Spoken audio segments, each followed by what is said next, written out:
everyone. I'm Susan Jarboe, and welcome to another session put on by the Unity Church of El Cajon.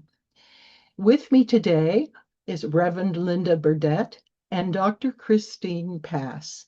And you've probably seen all three of us before, so you might have an idea that what is coming up is something good. But before we get into today's subject, let's have a moment of prayer. Our Heavenly Parent, we gather here today in gratitude for the opportunity to come together as a community of curious minds and open hearts. Thank you for the gift of wisdom, the joy of learning, and the ability to share our perspectives. As we enter this panel discussion, we invite your presence into this space, guiding our words and thoughts. Today's topic is called an inward migration.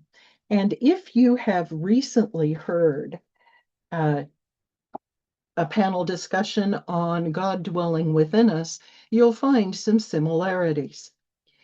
You know, many of you know, that I draw readings from the Center for the Center for Contemplation and Action. And Richard Rohr puts out a daily reading of some kind. And as it happens, back in April, he put forth an article by Brian McLaren. And so that's who we're going to be hearing from today.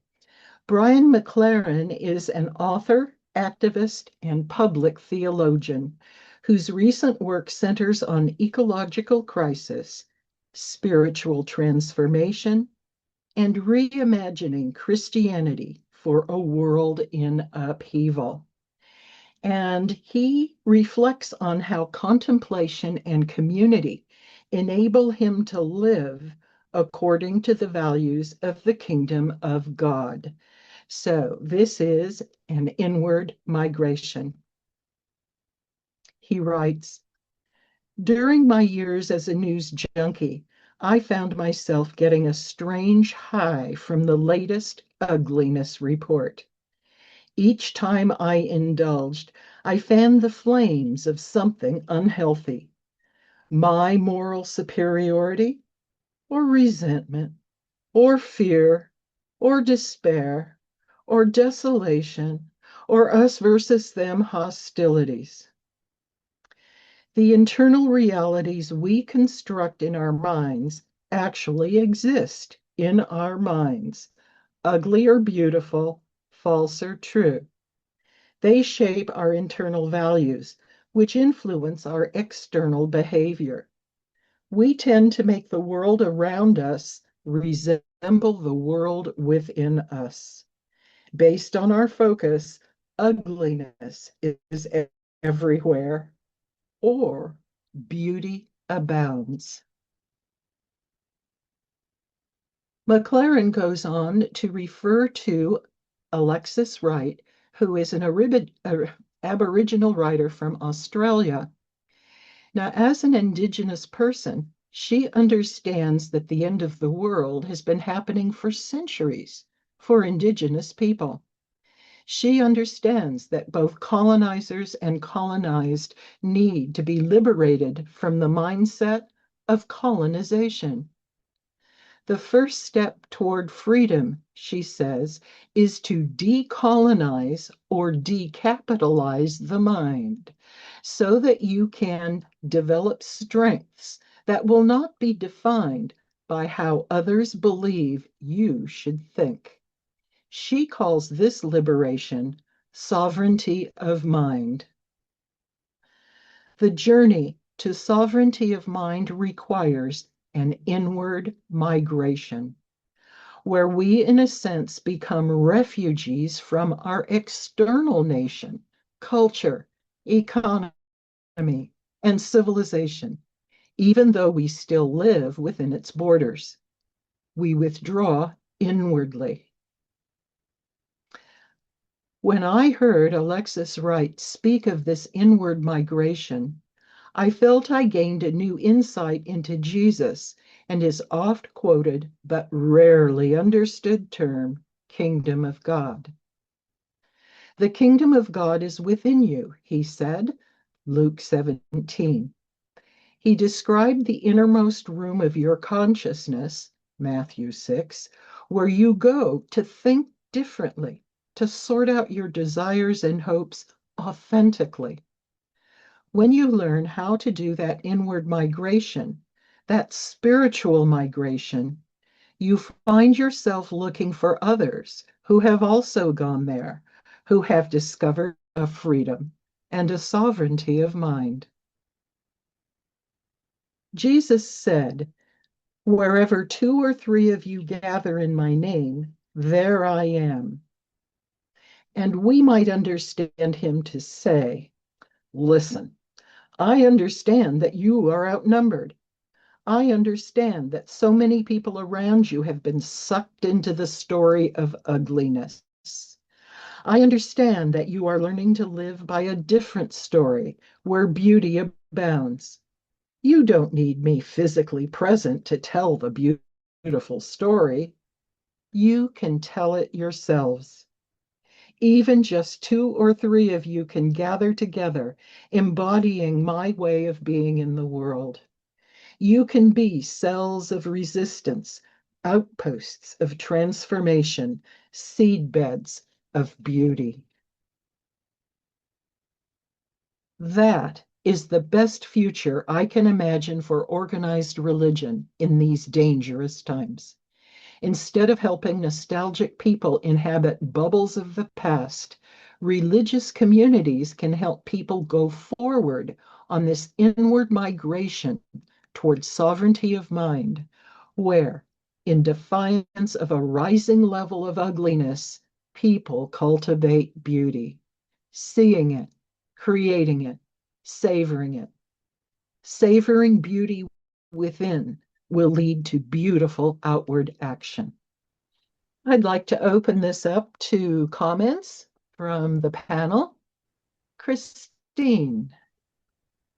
Susan, you always bring such great topics. I was busy writing notes like crazy, listening and writing notes at the same time because this was great. I stopped watching the news before it became a movement. It was back in those days where I was living in the city and practically every day there was a murder. And the one that got me was about a mile, I think, from our house. And I went, I'm done. I'm done with this fear. I am done with watching this every day. I cannot keep doing this. And so I walked away. I love that this reading talks about decolonizing our minds and creating that sovereignty state of mind, because that's what stopping watching the news was the beginning of for me. I mean, it was the very beginning, but it was the beginning for me.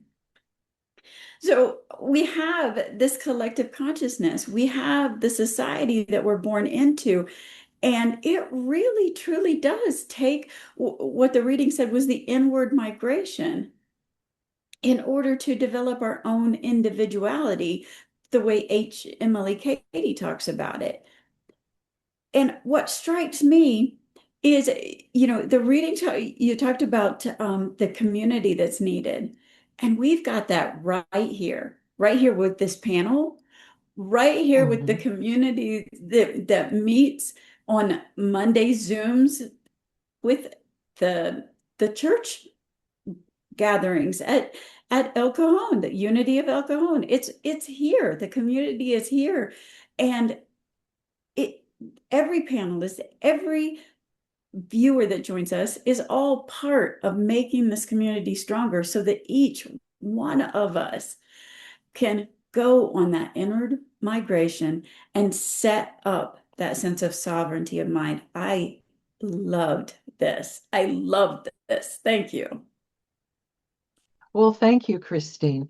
And I also liked the word colonization, but we don't think of it that way, that the, the news is building colonies in our minds. And to think of it that way, for me, was also very insightful. Thank you. Wow, thank you. I loved this reading. I really loved your paraphrasing or Richard Rohr's paraphrasing of the teaching of Jesus, wherever two or three are gathered. I thought that was so powerful.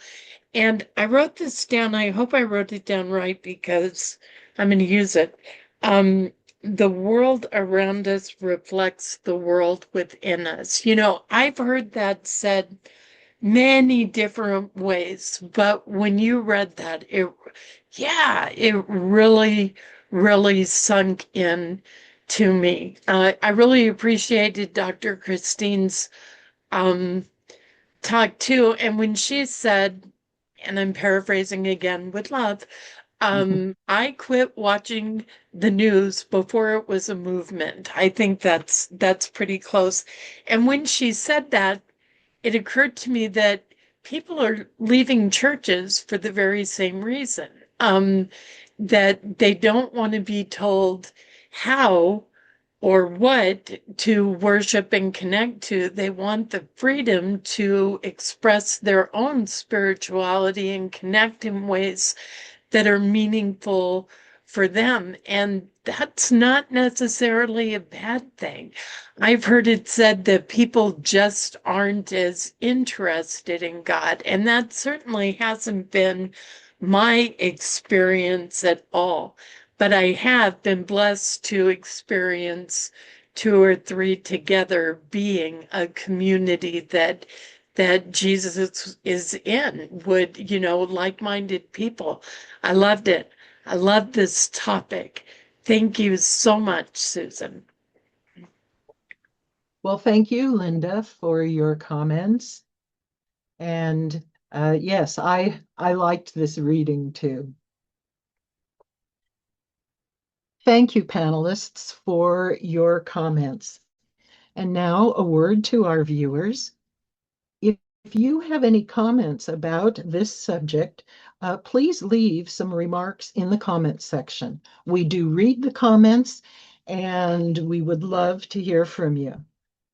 Also, if you know of anyone who might like this discussion or any of the others, feel free to send them the link so that they can also access YouTube.